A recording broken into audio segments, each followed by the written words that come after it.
Excellent. And here we are at Daytona International Speedway. I'm Buzz Cutler with the president of this storied track, Joie Chitwood. Kind of a slow, relaxing weekend for you guys, huh? I'm not really sure I know what sleep is anymore. We've been hard after it ever since the Rolex 24, but the weather's been so great.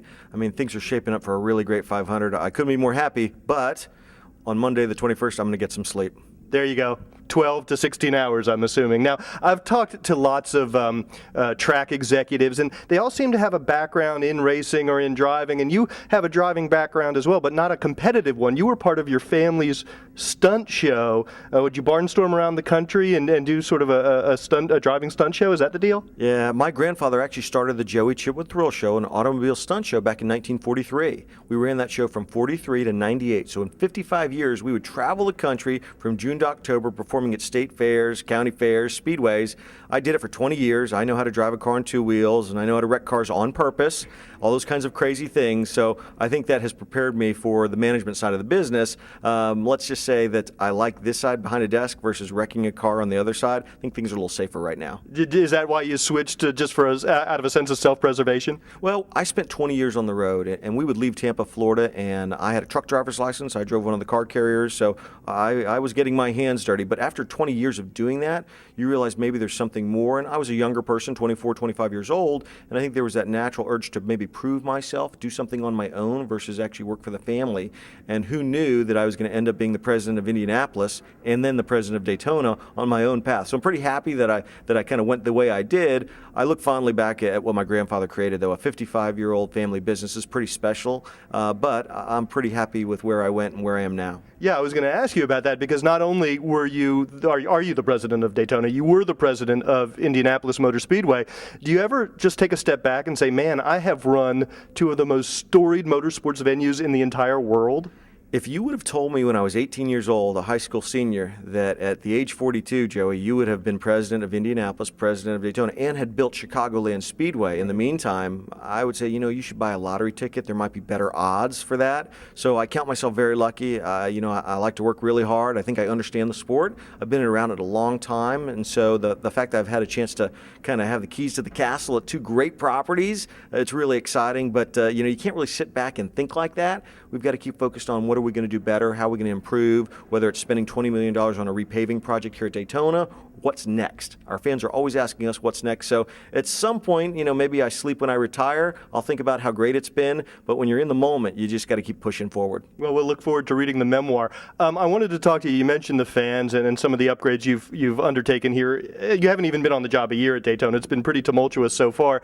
You've had to make some tough decisions because of the economy. You closed the fan experience, the Daytona fan experience, but at the same time, you loosened up restrictions on fans attending.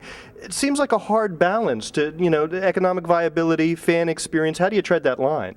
Well, the key is to ask the fans what they want. That's the first thing. If you're not listening to the fans, you're going to be in trouble. What we actually did is we closed the attraction space, but we enhanced the tours that we give our fans. What we're finding out is when fans show up at Daytona, they want to go out and be in the garage area or Victory Lane or up in the tower because those are areas they're not allowed to go to during a race event. And the attraction space wasn't really, it was nice, but it wasn't ringing the bell for them. So we actually shut that down, but expanded the track tours.